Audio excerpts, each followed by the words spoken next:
Hello everyone, welcome back to the online help guide. I'll be taking you through step-by-step on how to download Krystal Wallet app in this tutorial. First, open the Play Store.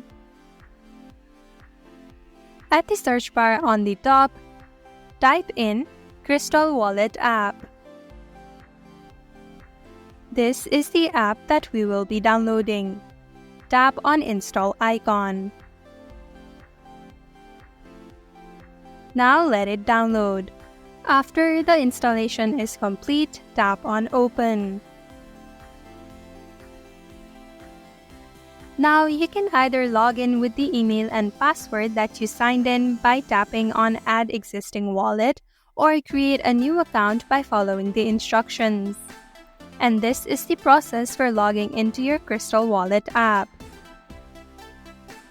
Thank you for watching Online Help Guide. Hope this video was helpful. If it was, then hit the like button and comment down if you have any questions or feedback. Also, if you're new to our channel, subscribe and hit the bell icon so that you don't miss our upcoming videos.